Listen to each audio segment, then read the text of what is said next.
how's everybody doing today? I am Cyber Warrior, and it is Security Happy Hour once again. So today, before we get started, I just want to give a shout out to Davin Jackson and Alpha Cybersecurity.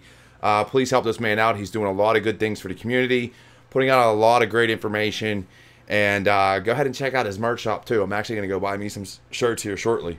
Actually, come payday. And I myself now have a swag shop too. cyberwarriorstudios.com. I got everything from socks to hoodies to baby bibs, you name it, I got you covered. And if there's anything you want to see on there, go ahead and let me know. Now to get started, today we have Sean Adams and Elliot Jerge? Jerge. Okay. Apologies.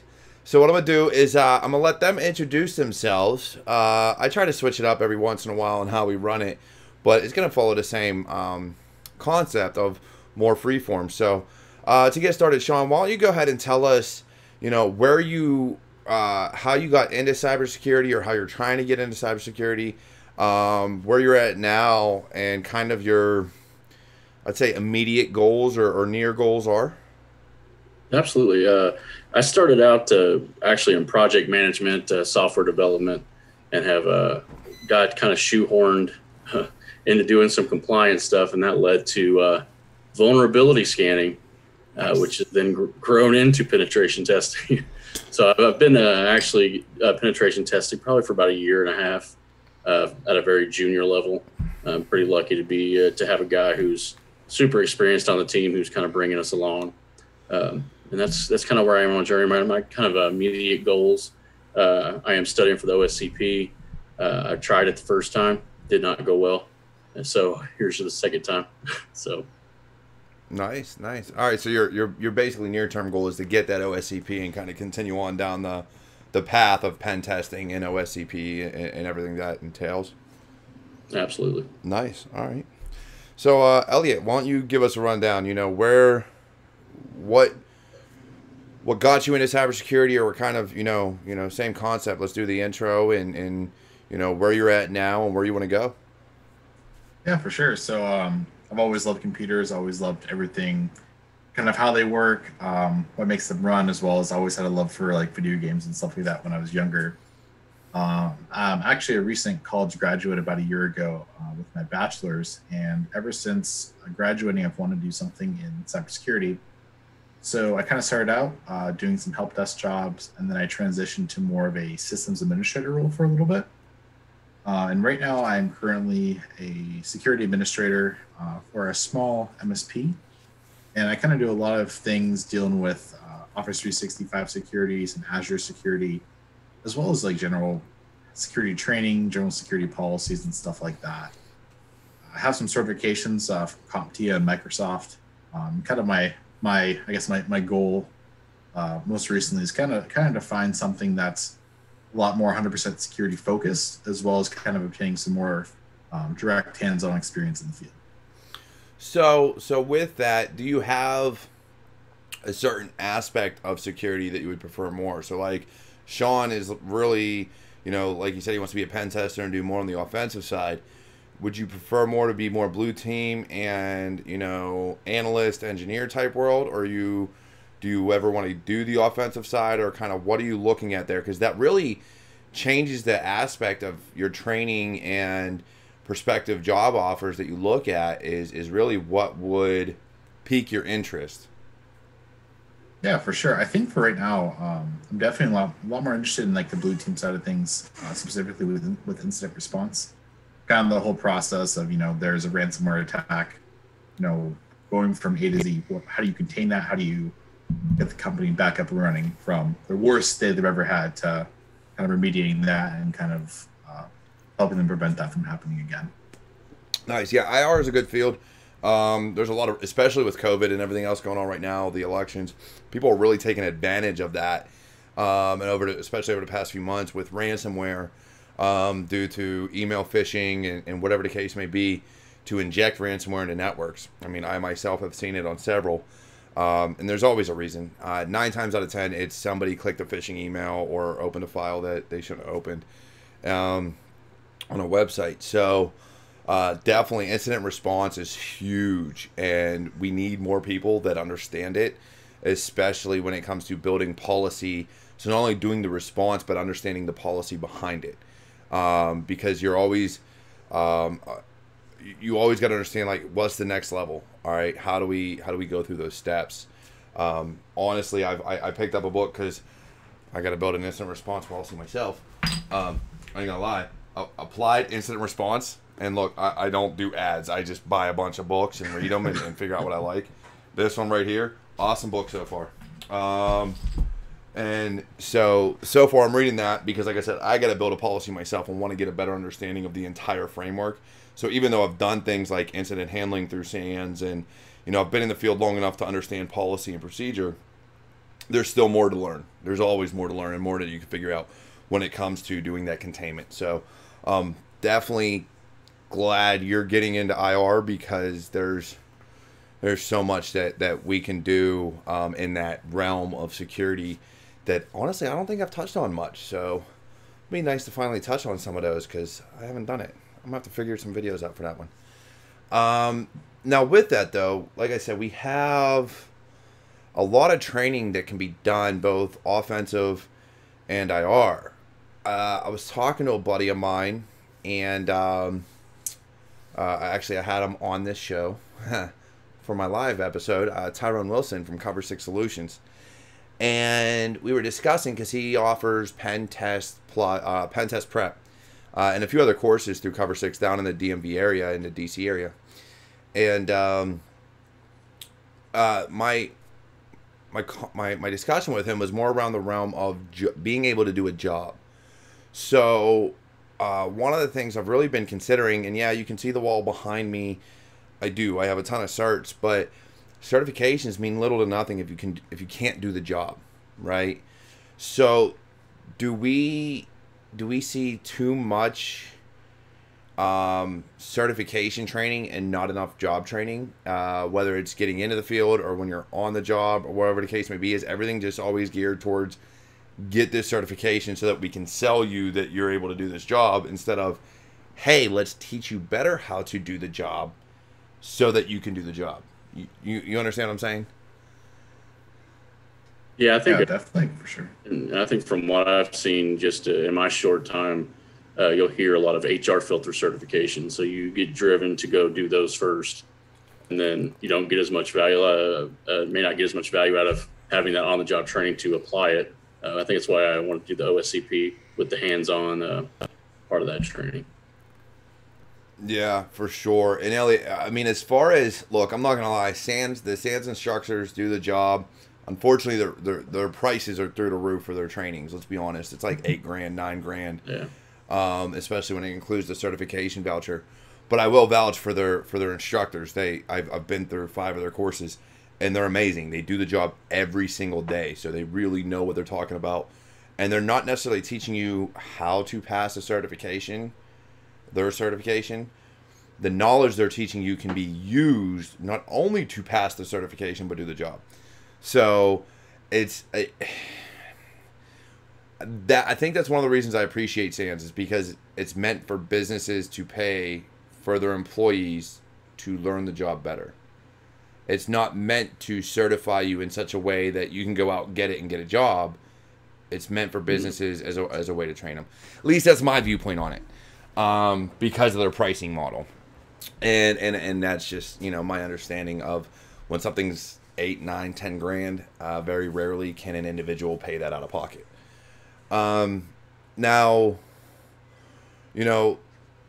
we see, and you mentioned it, HR filters, and everybody goes out and gets, and you guys as being newer in the field, and I know it's harder to find a job. I mean, when I got out of the Army, even with everything I had been applying for, God, I don't even know how long. I think I was about a year out before my retirement, and I was applying for jobs, and I didn't even get a job until, I got back in June, July, August, September, October.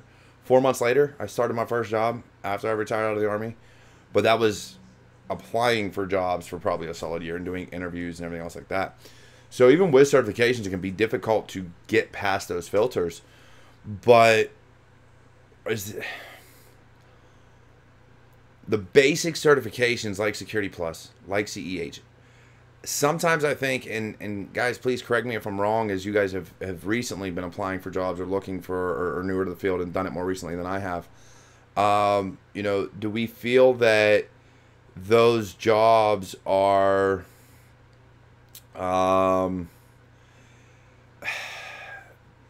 looking for certs that truly don't matter? I mean, to me, Security Plus matters because it's concepts. You have to know concepts, right? CEH matters to me because, again, it's not as expensive, and you have to know concepts. It's not knowing how to be a pen tester as much as people say companies have praised it is. It's knowing concepts and tools. I kind of feel the same way around OSCP. As much as it is regaled as this amazing certification, and don't get me wrong, I really did enjoy going through the course rare. I still feel that there's so much more on the concept of everything versus doing the job. Now, am I wrong in how these certifications are portrayed versus how they actually are? I don't think so. I mean, from the new guy's viewpoint, I definitely see that. And it's taken me probably a year of studying for the OSCP to realize that passing the OSCP isn't the finish line, right? It's kind of a, hey, here's a start with some concepts.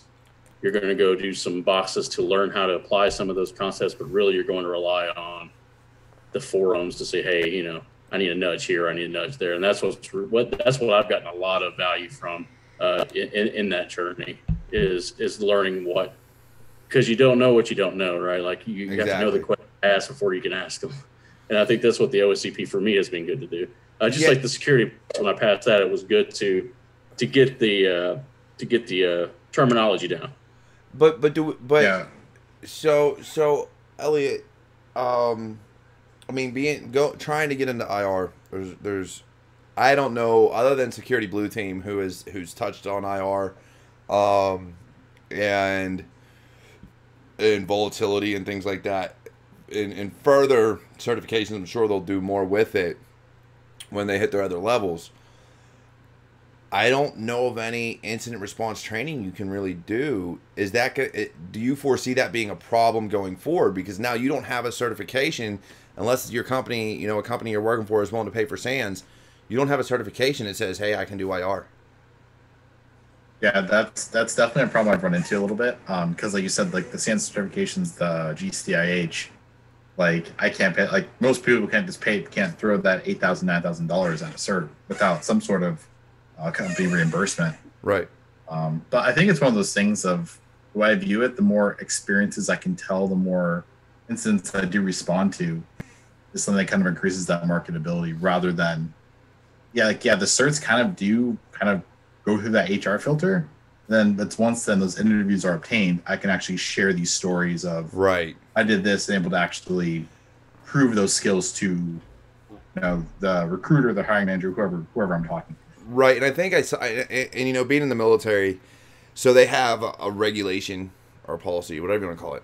I think it's regulation, and they've renumbered it. They gave it a different number, but if you can Google it, it's 8570 was the original number, which basically dictated that certain help desk roles, certain computer roles, and IT roles and security roles needed certain certifications.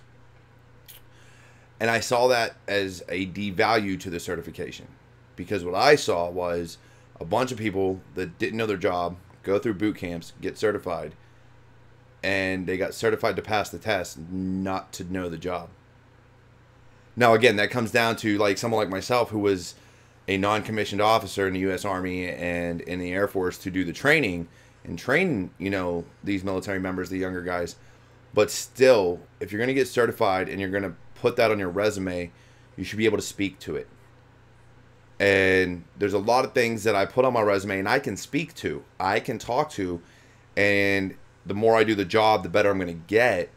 But just because I'm certified doesn't make me an expert. I despise that word anyways, but it doesn't make me an expert. It makes me competent and able to learn how to do the job better.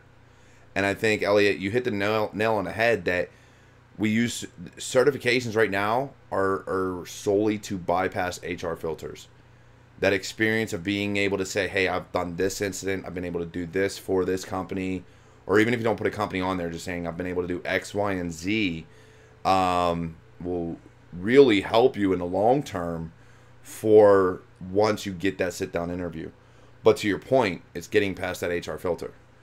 That HR filter kills so many people in security because there's certifications out there that we just can't afford on our own, especially if you're just coming out of college. You can't afford an OSCP half the time. It's $1,100, not $1,000, $999 US to sit 30 days in that course. What college student saves $1,000? Like, let's just be honest. I mean, I didn't. I blew my money. I'm just gonna be real. Now some do, and good on them, but that's why I say beyond certifications, the best way to get into the field, and I know people don't like it, but it's to do blog posts, have a GitHub, do a YouTube channel, be on LinkedIn, be on Twitter, make your name known, and network with people, because that's how you interact, that's how you network, that's how you make a name for yourself. And so when people see you write blog posts of, hey, I reverse engineered this malware and this is what it does. Hey, I did this hack the box, or I did this try hack me with no help and was able to go through all this. Things like that. Or, hey, I'm reading this book and this is how I feel about, certain things. Or I built this incident response policy template because this is what it should do. So being able to do those things and articulate them in such a way that if you put those on your resume, not only do you have the post, right, you have the links, but you can actually put down in your resume as experience. If you have a blog site, screw it. I wrote blogs on X, Y, and Z. Feel free to read them at the link above. Like, whatever the case may be. Or just put in, whenever you put in, what do you have experience with? Man, I had a whole blurb. Every tool I had ever used in my life was on there. Every operating system that I use was on there because I use them on a daily basis. So I know the tools. I know how all that works. Policy and procedure. Like Sean with GRC. That's another thing, man. Like, I know you're getting into pen testing, but at the same time, GRC is another big thing, man. It can get your foot in the door somewhere else that, whatever the case may be. So it's a huge field. There's so much that we can do.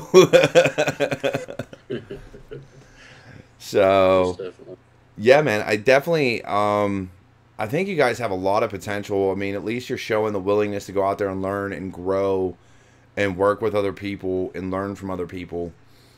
Just the only thing I would ever ask of people coming into the field is don't be like the guy that didn't want to teach you. Right? We've all seen them. People that are like, oh, well, go figure it out.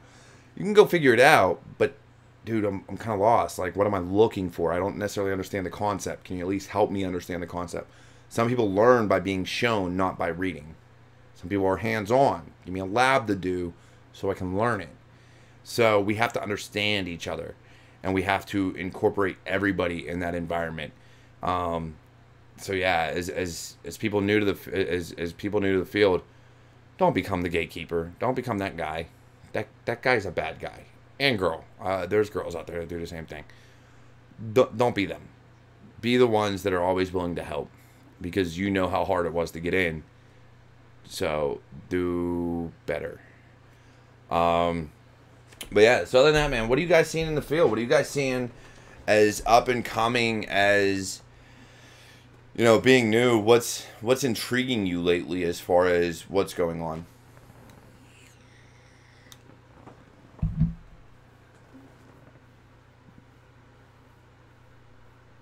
I think the one thing that from what I do for my everyday job is it's kind of like a generic one, but more of like the amount of phishing campaigns kind of, to me, getting a little more sophisticated, a little more smarter in how they're trying to fool people. And that kind of comes down to how good can you make security awareness training at the end of the day if the fish is so good that the user is going to fail every time. And like we run into ones where, for example, for Office 365, the person will just copy the branding we have for the tenant. Like on the sign-in page, you can have the company's logo and a background. We'll copy that. So we train the customer that, hey, we'll look for this custom background. We know that's yours then. But when a hacker just, or a script kiddie, whoever, just takes that background, puts it on their side to harvest those credentials, it kind of defeats the whole purpose of that training. That's one thing I guess I've kind of seen that's been a little frustrating, kind of figuring out how to combat, or I guess. So on that note, and I've had one of my problems I've had lately, and I've had actually not lately, I've had it for years, is the lack of in-person training for cyber awareness. We rely so much on computers to teach our employees, hey, don't click that link. Oh, don't insert a USB drive. Oh, don't do this, don't do that. But they never explain why. They never show you how to see what is good and what's bad. So inevitably, as humans, when we're told no enough times, we're just going to say screw it and do it anyways. Or, hey, we have a spam filter, but it still came to my inbox, so I'm going to click the link because it's okay. So I've seen things get past Gmail. Gmail, which used to be one of the best at preventing spam, I can't tell you how many promotions and updates and just regular email have come in that said, hey, you're qualified for a JP Morgan loan credit card thing. Come again for Big Fudge? And it ain't even how they use the name in their address. Okay, sure. So, it is getting sophisticated. So we have to be able to go and make it so where employees are not afraid to talk to us as IT, as cybersecurity. And I think that's part of the problem, is they're afraid. What do I ask? I don't understand, so I don't even know what to ask. Whereas if they were to give the option of in-person training, that trainer can show them how to recognize a bad link, how to recognize a bad website, how to recognize a bad email, and why these things are bad. And we don't do that. We just rely on computers to do the training and say, okay, you passed. We're going to send out all these phishing emails now, and whoever clicks on it has to do more training. Why do we do that? And I know why. But can you guys tell me why that is the way things are? And what your opinion on it is? I think it's the easy button, right? Like we do a lot of phishing campaigns, and what was funny, kind of what you said, how we train people to look for certain things. We've almost trained them too good on certain things, but not well enough on others. So our phishing training email went out. They got caught with the phishing email, right? For the campaign, but they flagged the actual notification that they had training as phishing because it looked different. So there's definitely breakdowns, and I think that what you're saying, we have one state agency who every time a new employee starts, one of their day one things they do is sit down in person and teach them what a phishing email looks like. Nice. And yeah, I don't know if it's having, I haven't done that analysis, see if it's had better results. But at least they're opening up the discourse, because you can't talk back to a computer telling you training. Right. Like, what's wrong with this link? Why can't I click it? Like, what's the matter? And I think that's one of my things. And so when I first tried out of the Army, I attempted to start Scheller Cybersecurity, which is why the name of the YouTube channel is Scheller Cybersecurity. And one of the big things I wanted to push was this in-person training. So you hit part of it. The other part is time loss, right? Time is money. And if your employees are tied up in an in-person class, whether it be for an hour or 3 hours or 4 hours, whatever it may be, that's loss, right? That it's an expense that they can't get back. But my take on it has always been, and again, I've always been willing to offer in-person training, but my take on it has always been, people are afraid to talk to the IT guys in their company because they don't want to be embarrassed, right? It's embarrassing to go to your IT guy and be like, I think I clicked on an email. Whereas if you're talking to a trainer and a stranger, sometimes they're a lot easier to open up because they're not going to be judged because they're being taught this. So they can go to this person and say, hey, I got a question. What if it says this? What if it looks like this? Or can you show me again how to recognize this? When we do these computer-based trainings, you don't get necessarily a do-over. And 9 times out of 10, employees, if they're able to, are just going to go click, click, click, click, click, click, click, click, click, click, click, click. All right, here's all the questions. Hey, I passed. Or, hey, I'm going to retake it and do it again and pass the next time. So the phishing emails help, and they do, to an extent, teach people what to look for. But I think that in-person aspect is really what's missing from a lot of these trainings. Elliot, am I wrong? No, I agree. I think the one thing I've come across a few times though is that it's actually the client themselves who would rather not go through that in-person training for the fact about like embarrassment piece, or I guess that feeling of punishment that, let's say the CEO gets fished. The CEO is gonna feel embarrassed or honestly just not want to waste his time. But what if we did it? What if it was something that was the entire company, right? So you take half a day for half of the company and half a day for the other half. So work's still getting done. Things are still moving. You still have all these moving pieces. But now you have this breakup of time. Or you can do it even as a working lunch or whatever. Or what do they call it? I forget the terminology. Lunch and learn. Yeah. You could do it something like that. And even on top of that, you could do it as like team building, right? So yeah, you're going to have, like in the military, we had mandatory training, which is supposed to be a fun day.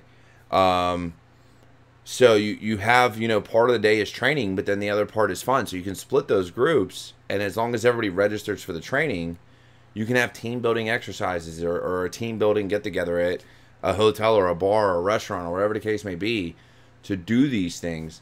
Would that be beneficial, you think? And again, I mean, hell, if somebody wants to hire me to do a training like this, I'd do it, but it's not what I do anymore. Do you think that would help? Or do you think something along the lines of like Security Blue Team and taking out their phishing portion of the training for blue teamers and providing that to your end users, would that make more sense? I think it's really contextual on the client, because some clients, honestly, you can give them that training, they'll know it, they'll learn it, and they'll be fine. Other ones, no matter what you do, whether it be, you can do 5 in-person training sessions with them, mandatory security awareness training with a platform, like KnowBe4, some of these other ones, right? And they just won't retain it or won't care. So I think part of it's kind of not necessarily convincing, but kind of showing these companies that it's important, because at the end of the day, the employees are one of the first lines of defenses. And do you incentivize a successful report, for instance? I mean, if you look at a company like Garmin, it wasn't Garmin that just got hit big time and had to pay a bunch of money. I mean, how much money would it cost to incentivize, hey, you reported this phishing, great job, so you gamify it, right? Right. And that's the other thing, right? So for some reason, people need incentives. Well, I mean, let's be real. Everybody wants an incentive to do training. But when it comes to protecting, it's weird, because I think we have become so desensitized to data leaks, to, compromises, that we just don't care anymore. As much as some people still talk about, and I'm still big on, well, for some things, I'm still big on privacy. For other things, I'm just kind of like, I need to get my name out there, so whatever, here you go. What do we do in that regard, right? Like, is it that they're desensitized and just don't care anymore? Is it that it's just a company? It's I just work here. I'm just gonna, it is what it is. Like, but what if it comes down to their personal computer? So especially in the remote workforce now, if it's not a company computer on company email, if they're on personal email and they infect the company computer from their personal email, what do we do at that point? It's a very interesting question, especially with the remote work and VPNs and, hooking up personal computers to VPNs where, a company may not have the resources to give everybody a computer to take home. Yeah, for sure. And that's it's such a touchy situation, because I get it. Not everybody knows computers. Not everybody wants to know computers. Not everybody wants to know, I really understand email. So it becomes really hard to deal with situations like that. But I think from an aspect of just maintaining your job. So if you want to continue to get paid, you really don't want a company to get breached, because if your company gets breached, there's a chance they have to put out X amount of dollars, even if they have cyber insurance, right? If they have, the cybersecurity insurance that these companies are offering now, even if they have that, they may have to go above and beyond depending on the extent of it, right? So if they have to do that, where does it fall? Where does the bottom drop out to where now companies have to fire employees just to keep making revenue? Because some of these smaller companies, if they get hit and they have to rebuild their entire infrastructure because of ransomware, now that's a huge loss for them. Not only in business revenue, money coming in from being able to do business, but now it's a huge expense to do all this stuff. So they've lost the money coming in, and they've had to put money out that is no longer covered. So how do we make that a point to make this training important and make it important for the employees to understand it? It's the $1 million question. I mean, we put so much on. I feel like. Go ahead. I feel like I guess it's kind of like, because like you tell some employees of this company that they're gonna freak out. They're gonna be like, "Oh, I don't want to be that person," and it could potentially even have the opposite effect of reporting everything. Which I guess that's the thing. Me personally, as a security professional, as much as we hate noise, and we do, I've been on the blue team side of things. We hate noise. We hate when logs are overflowing. You just get bogged down. You're just like, I don't even care, whatever.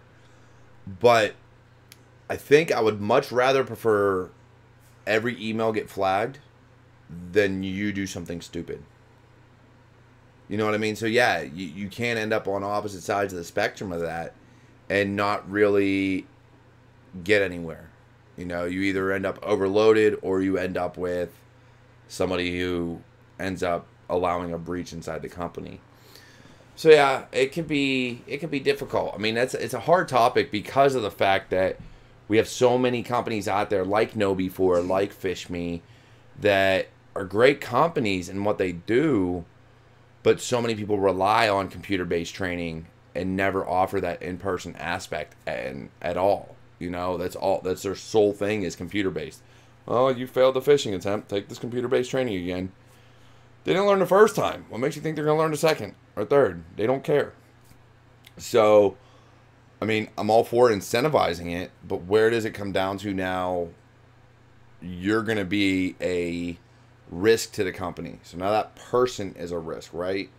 And if that happens, where does the company, how do companies approach that topic of you're a liability at this point because you don't know how to respond or report things like this?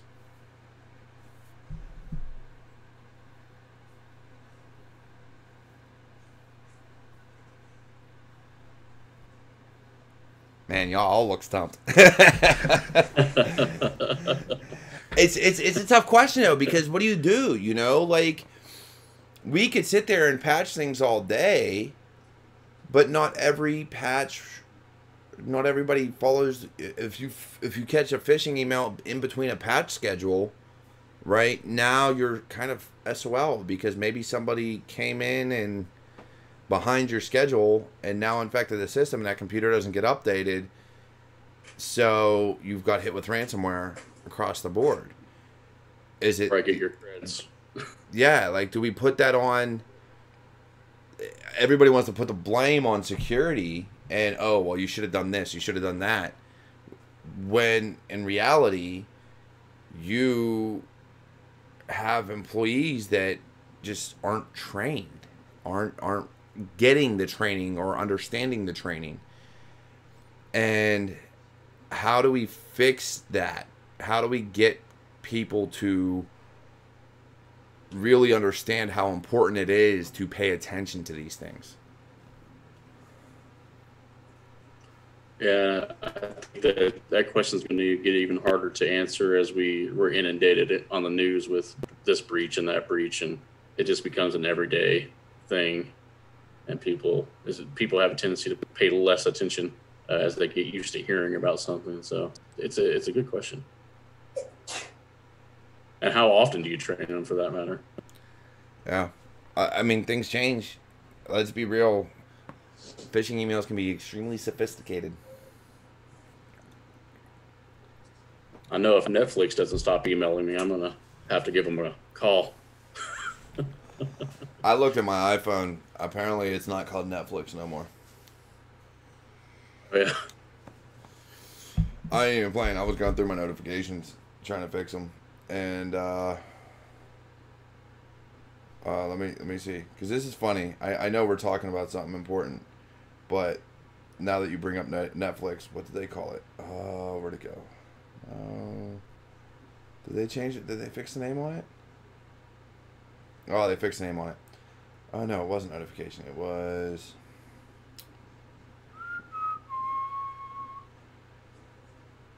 Like I said, we're talking about some very important stuff here. Yeah, they fixed the name. All right, whatever. That's no fun. It was like, it began with an A. It was like Arona or something like that. It was legitimately what was on my phone for updates. I was like, it's a Netflix logo. What? Whatever. But yeah, so I think it's gonna be. I've gotten phishing emails. I've reported them to like my bank and things like that. I think phishing is a hard topic, and it's really a hard topic not only to train but to discuss because of how often it changes. I mean, just as we see ransomware and attack vectors, and we look at fileless malware, you know, all these vectors change, and even some people are going back to the old ways of rootkits and how systems can get infected, right? They're taking advantage of older technologies like Microsoft HTAs and things like that. But phishing is still largely the primary attack vector to get that initial foothold. I don't, maybe it's just me, but I don't think we've been put, as much as we've done to improve the training, have we done enough? Is there more that we can do to make it more efficient and really get the point across of how to recognize these things and what to look for, and make it to where employees and CEOs and CISOs and CIOs who, you know, just click and do whatever because guess what? They're execs, so I can do whatever I want. How do we get it to where these people really understand not just the risk, but how to recognize these things and pay attention? I mean, as bad as this sounds, I mean, for one company I can think of, like it had to happen to them to recognize it. Had to have, you know, everything shut down, everything, you know, encrypted for, you know, the leadership to pay attention to the issue at hand, to start improving things and to start implementing features, having backups and stuff like that, and to take, I guess, security awareness and security training more importantly. Have you seen roughly the same thing, Sean? Like, just from whether it's reading or in your experience, that it takes a breach to really make a change? I mean, when you see companies as big as, you know, Garmin falling for that thing, you know, what are the smaller organizations? They don't hardly stand a chance without the number of resources I can't imagine a company that large has. So yeah, I mean, I guess sometimes you have to, it's kind of what I get lucky that I see, you know, not as much me as I'm just starting out to see, you know, stronger team members doing penetration testing, the stuff that, you know, maybe compliance or audits have told them for years, but it doesn't really sink in until you see what could happen. You know, just imagine if this guy was a bad guy doing your penetration test and he just dumped all your databases. but that's hard to do with phishing. So, so you hit it again though with compliance, and we see all these regulations, right? SOC, PCI, NIST. Some of them regulations, some of them are just best practices, whatever the case may be. PCI is a huge regulation. Should there be penalties on the companies for not enforcing more or a stricter policy, right? Should we make these policies? Should we make things like PCI, like SOC? You know, should we make these more stringent? And I get it. You've got to still enable the business while providing security, and that tends to be the factor, right? The ease of doing business and making money versus securing a network and a computer system. But should we make those more stringent or impose penalties, not for non-compliance, but because you did the bare minimum to meet compliance and now you've still been breached and you've lost all this data? You know, because I'll be honest, sometimes I see companies that want a pen test and they just want to check the box. Oh yeah, I had one. I'm only going to pay, $3,000 for it and have some, whatever, do it. But I had one, so I'm good. Like, is that really the route that we should we penalize these companies for these things? In my opinion, absolutely. I mean, I think the penalties have to almost kick in before there's a breach. Otherwise, you've kind of, you're smacking the hand, but the hand's already done the crime. I know one of the federal organizations, they will do their audits every few years, and their penalty is that we'll just pull every bit of our information you have away from you if you fall below a threshold. Now, I don't know what that threshold is, but I mean, that's almost the scariest imposition that I think they could levy at that point. What about you, Elliot? What changes can we make? Should it be a government regulation mandate that imposes fines, or should it be you pay the people? Because let's be honest, everybody probably has LifeLock nowadays because everybody's information's out there. Or they've had it paid for a year or 2 years, whatever the case may be. Instead of that, do we impose, guess what? You are now going to pay every single person whose data you lost X amount of dollars, right? For a first time it happens where you got to pay them, $10,000, whatever the case may be. Put a figure on it. Would that be more sufficient versus, just pay for LifeLock? Yeah, I think so. I mean, you're basically telling somebody you're the steward of my data now.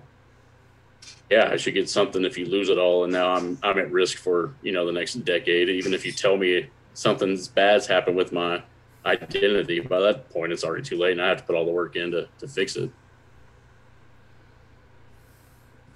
Yeah, I'm kind of in the middle. I'm not really sure how I feel about that one. But like, I know some like HIPAA. I have some HIPAA clients, and like for them, obviously, it's very, very stringent, very black and white. You need to do these things, or if you get audited, you will be fined. You will be held liable for these things. Like, and I think that's fine. You're processing, these personal health information, stuff that's really personal to everyone in the United States, and let alone around the world. But I struggle a little bit with that. I guess defining who is responsible for those, like, let's say for personal damages. I know a lot of times like companies can just pay like that blanket amount for a breach, but those end up being, I think, like those class action lawsuits that you get $10 in the mail. And that's the big thing though. Like, we are not, and I get it, you could take somebody's companies bankrupt by forcing them to pay out for the data they lost. But, and again, it's just, I don't know, because because of the way laws and regulation are, we're always going to be behind attackers. We're never going to get ahead because we don't get the time to do the research to figure out new vulnerabilities and new exploits to then protect against them. We just don't have that time of day. I mean, some people do, but a lot of people don't. And on top of that, we don't come together as a community as much as we should to really invest in these ideas. Yeah, you have your conferences, but no one's really sitting down and hashing out at a conference, hey, let's find a 0 day together, and then we'll disclose it, responsibly, and we can go back and put the fixes in for it in the networks and share how to, what IOCs you should look for. Because everybody wants responsible disclosure, right? And I get that, but at the same time, you should at least, I think there should be some type of IOC release for Splunk or whatever the case may be of, hey, put this in, a patch hasn't been pushed out yet, but it'll recognize what's going on in the network, whether that be CrowdStrike, your EDR solutions and your AV or whatever the case may be. I mean, I'm all for responsible disclosure, but isn't there a way, should there not be a way as a community to come together and do this the right way? We have so many bright minds in this community, but I just feel like everybody's out for themselves. So how do we, if we're not going to punish the companies, how as a community can we better secure our companies' networks? And that's not talking about the companies that don't want to pay for security, because we still know those guys are out there.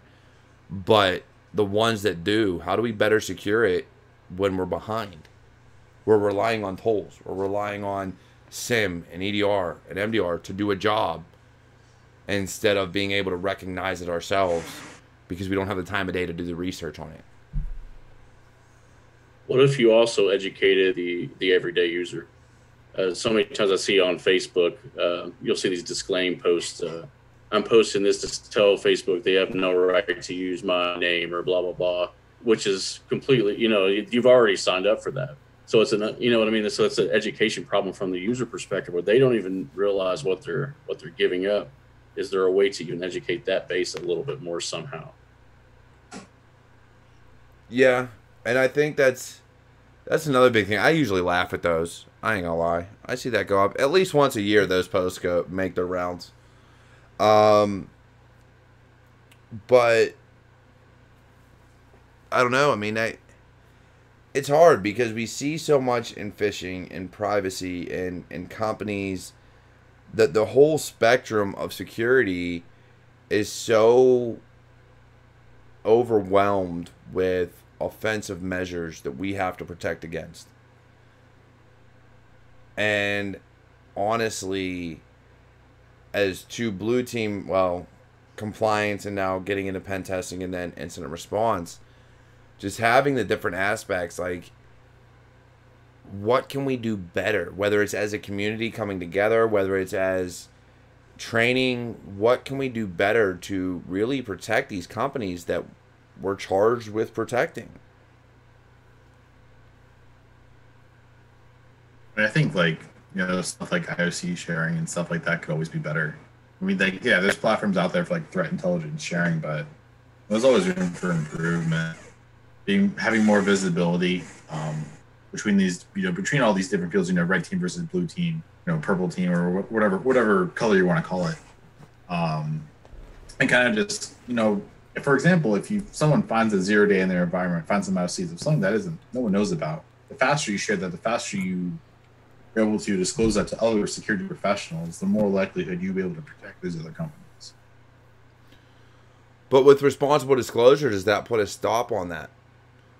Right? So even though they found the 0 day, that's not saying somebody else hasn't found it and is already exploiting it. You just don't know about it. So does responsible disclosure hurt the aspect of coming together as a community and being able to put these IOCs in place? Because if you put it on a threat intel feed, if you put it on, embedded in a SIM platform or an EDR solution or something like that, now you're releasing it in such a way that somebody else can find it. So does that play a factor in being able to do those things and act quicker because we have to have responsible disclosure?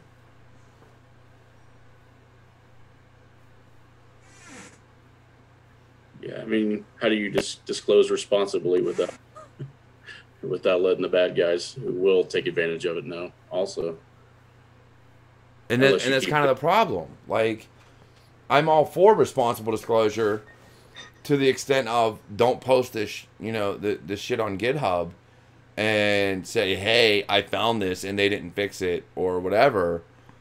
But while at the same time, because we can't do that, they have to give so many, I forget how many days notice it is.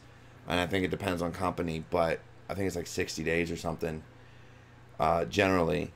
Because we can't do that, so now we can't even disclose, and unless I'm wrong, I've never found a 0 day, so I don't know. So if I'm wrong in the comments, please tell me. We can't even publicly say to Splunk, to CrowdStrike, to Cylance, hey, here's some IOCs that your system should look out for something that has not been patched. Because now that's a way that somebody else can get to it. So how do we get ahead? How do we get from behind the 8 ball to in front of the 8 ball? We already know phishing's a problem. We already know training is an issue. We know these things. We know companies are to some extent should be a little bit more liable. But when you're looking at it, even IOCs are a problem. Like, the whole spectrum of cybersecurity has flaws. So ideally, coming up, everybody wants to listen to the experienced guys that have been in the field for years and whatever. I want to listen to you. What's your take? How do we fix this shit? Like, let's be real. How do we get better? Well, I think it's weird that, as getting started and starting to research vulnerabilities and how they work and stuff. Like, by the time I've learned about it, it's already 3, 4, 5 years out.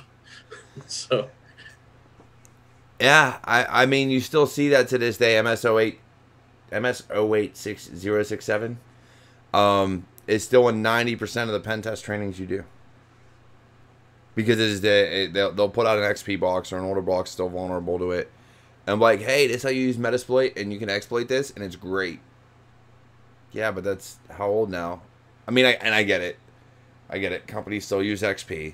It's still out there. Let's not kid ourselves. Just like companies still use Server 2003. But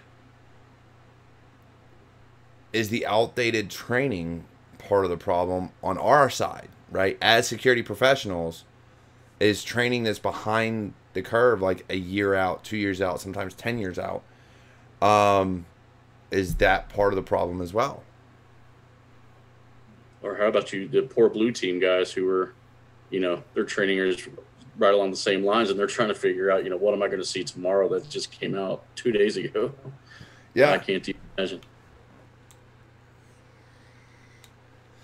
So yeah, man, I think it's gonna be an uphill battle for all of us. And one of the big things I want to see is everybody start coming together and really interacting more as a community to discuss matters that, matter, right? Discuss things that matter so that we can really figure this out and communicate to each other how to fix the defensive. Whether you're a pen tester or a blue team, you're still on the defensive. You're still protecting companies by whether you're showing them flaws or fixing their flaws or finding them. We need to come together more as a community and stop looking at, I'm better than you. So I think that's one of the biggest things we can do. And I'd love to see you guys come up and really get your opinions out there and get heard as far as how we can fix some of these problems, how we can do better at training at phishing.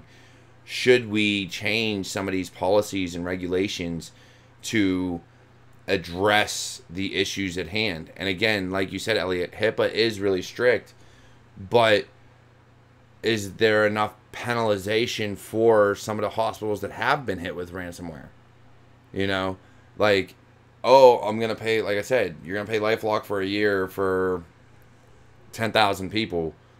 Cool. I already got LifeLock. How about you just give me that money? You know what I mean? Like, things like that. And half the time, if they're paying for LifeLock, let's be honest, you can get a year for, I don't know, however much money. I'd much rather you give me $1,000 than pay for LifeLock. I'm just, you know, or at least give me the option. But I'm sure LifeLock is like, hey, bring your business over here. We'll give you a cut anyway. Right. So, hey, we're going to give you LifeLock for a year. They're all free. The company didn't pay them a dime. They spent no money. So yeah, I do. I want your opinions to be heard, like, on all these matters. So anything you do, anything you see, man, put it out there. Get your name known, get heard, because as Davin said, you know, on one of his videos 2-3 weeks ago, we have to build the table if they're not going to let us in, right? Build our own table. Because as newer people, we're not allowed at the table. We're not allowed to sit, you know, with all the experienced guys. We have to build the table ourselves and just let everybody in. And no one's allowed to stop somebody from sitting there, right? Because all voices need to be heard. So get your voice out there. Get your opinion out there. Know your worth. Know what you can do. And, you know, going forward, don't be afraid to reach out to other people. When I put out my all calls for these things, it's because I truly want to hear your voice. I want to hear your opinion, because I don't know everything. I don't. You guys probably see some stuff that I've never seen. Actually, I'll guarantee you've seen stuff that I've never seen. I'm not one of those guys that's going to tell you I know everything, because I don't. So make sure other people hear your opinions. Make sure they let you let them know how you feel as far as security goes, and your voice will be heard. Your voice will really go far. It just may take some time, unfortunately, but we'll work together and seriously start interacting with the entire community to really make sure we can figure this out and figure out how we can improve security as a whole. Because if we don't, then we're never going to get ahead. We're always going to be relying on the new Blinky box or the new software to fix a problem without really understanding what problem is being fixed and how to support it. So we need to rely on each other to find those IOCs, better train our clientele on phishing, and things of that nature. So with that, it's been great talking to you guys. Once again, this is Security Happy Hour. I'm Cyber Warrior. This is Cyber Warrior Studios. We've got... Wait, my fingers are messed up. Elliot and Sean, because they moved. They switched on me. But it has been a great talk. I hope to hear more from you guys in the future. I hope to see more on Twitter or Discord or whatever the case may be. If you ever need anything, please feel free to reach out. In the meantime, hit that subscribe button down below. Hit the alarm bell. And go ahead and visit my swag shop at cyberwarriorstudios.com. Consider supporting me on Patreon. Patreon.com/cyberwarriorstudios. That too will be down below, as well as everything else. And again, a big shout out to Davin Jackson and Alpha Cybersecurity. I've been watching his videos. He's doing amazing things. If you're not paying attention to him, I'm sorry. You really should be. And one last shout out. I talked about them in my random thoughts yesterday. Crevolute. I'll put the link down below. Either way, they're doing amazing things for programming and security. A great training platform. Give them a look as well, so that you can get a better feel for how programming can help you. And if you're interested in programming, you know, it's more gamified. So whether you're a kid or a teenager or an adult, it'll help you along the way. So, Tyrone Wilson, Cover 6 Solutions, another big one. You know, all these people have mentored me or at least helped me or have been involved in their communities, and they're doing amazing things. So I hope you have a fantastic rest of your day, however long it is, and I'll catch you guys next time.